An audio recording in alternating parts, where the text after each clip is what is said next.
Yeah, thanks for meeting with us today. Thank you, Nick. Thank you, Nick. There's been a lot of talk about how you lost the weight for the role and that sort of thing, but we were just talking to Simon, and he actually said because of the financial trouble, you had to do that a fair few times. Yeah, it fell over 7 times. Yeah. Now, you know, look, I was paid to lose weight. I wasn't paid to put the weight back on. So, you know, that was my own fault for being a lazy tit. But, you know, as soon as he'd ring up and say, you know, the film's fallen over again, I'd go, you little beauty. And we'd just go on these horrible food binges. And, like I said, my body must hate me for it. It's not good. 7 times over and over. 15 down, 15 up. And I'm now back to, as you can see, 15 up. So, you know, yeah. I know Hugh Jackman actually says that he enjoys that process. How would you describe it? Wow, I'll tell you what, if I had $1 for every time I'd been, you know, related to Hugh Jackman in a story, I'd have $1. But no, I look, yeah, it's interesting. What it is, right? It's about serving the role properly, you know. So it doesn't matter what the role is. You just kind of got to do what's right for the piece. And so, if that poster had this guy with like 4 chins and like a couple of fat rolls down here, you'd probably just go, why are we watching this? You know what I mean? Like, and you poor thing. So yeah, I don't know. You know, that's all it is.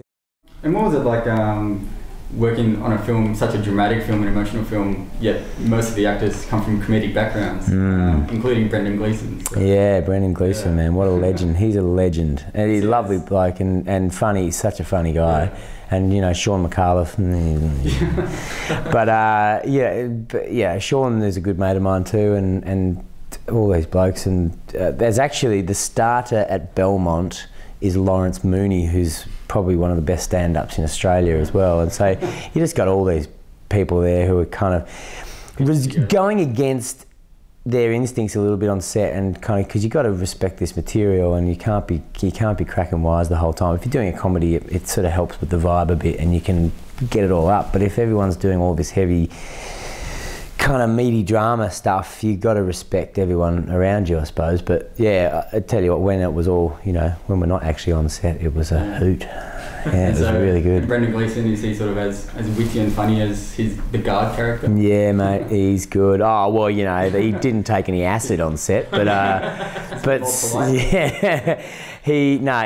far more polite. No, he is. His manners are impeccable. He's such a nice bloke. He's honest and funny and brilliant. He's one of the best actors going around in the world, and his body of work speaks for itself. It's a phenomenal body of work, and also kind of says a lot for the man that he kind of goes under the radar a little bit. You know, you say the name Brendan Gleeson, it's not like saying the name Matt Damon or something, but he's been in just as many films as him, and just as many big, huge Hollywood films, from Braveheart to Green Zone to Harry Potter. You heard of that? Yeah. Heard of that? Yeah. Gangs of New York, and you know, this huge Troy, this huge film.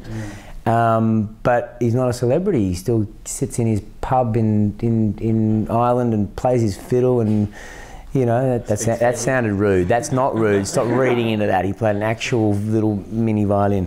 Yeah, great bloke. Just a great guy. Do you think that Irish sensibility is very similar to the Aussie? That totally. You know, that I think it is. You spend your life trying to play down the celebrity. You just want to be normal. You just want to sit at the pub. You know, you'd love to be in big films, but like Banner, or you know, he's a bloke that. Well, Eric's a really good example of kind of Aussie sensibility too. He's similar to Brendan Gleeson in the fact that he's doing these enormous films, still living in suburban Melbourne. You know, his kids go to school in suburban Melbourne, and he's still living in the same house he was living in. Mind you, it has a bigger garage now. He has a 9-car garage underneath his house, but you know, he's just a down-to-earth guy, and you don't want to. Like, it's horrible when you meet someone who thinks they're kind of this, I don't know, awesome individual because of what they've done, or because who they perceive themselves to be, or because they've listened to their own publicity. You know, these blokes who will never change are so refreshing.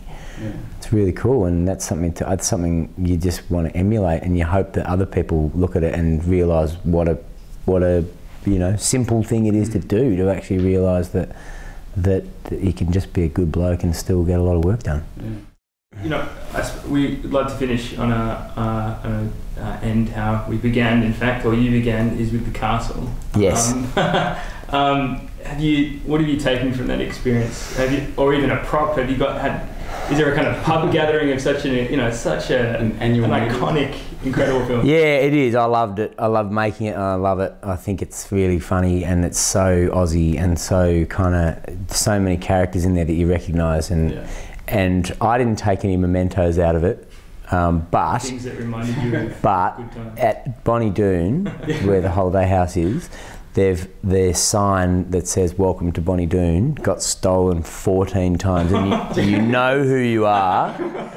14 times, and they kept replacing it. Now there's no sign. They just went, "Oh look, I'm done with this." Yeah. People just know where they are. Yeah. You know, if you sing the song "We're Going to Bonnie Doon," I think if you go through that one verse, I think it's 847 times you'd get from Melbourne to Bonnie Doon, so you know after the 847th time, bang, you're on the lake. Bonnie Doon is the kind of place you don't accidentally get to, I imagine. So if you're in Bonnie Doon, you know you're in Bonnie Doon. Fair old mission. It's a fair old mission. But no, look, the short answer to your question is something that I love, and I was very lucky to be involved in, and has given me a career really. So I have nothing but good things to say about the wonderful people at Working Dog. Can you tell us anything, last question, anything about their top secret production that is still working at the moment? Their one? Yeah.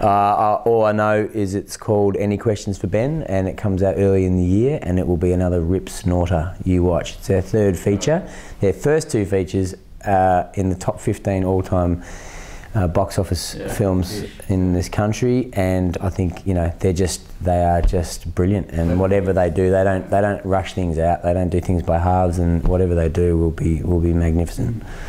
And what's next on the cards for you? I'm going to India. Going to go and shoot an Aussie comedy film in India, playing a D-grade cricketer. Won't have to research much for that.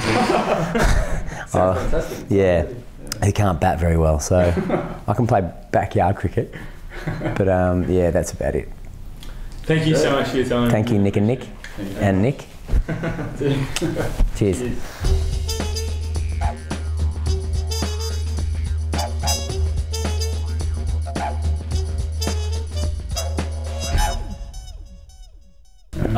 Okay, I think we've got to wrap up. In fact, I don't think I'll ever work again. After this interview, I think I've pretty much, that's it. Once this interview gets out, that's it. It's all over. Sorry, mate. You can eat again.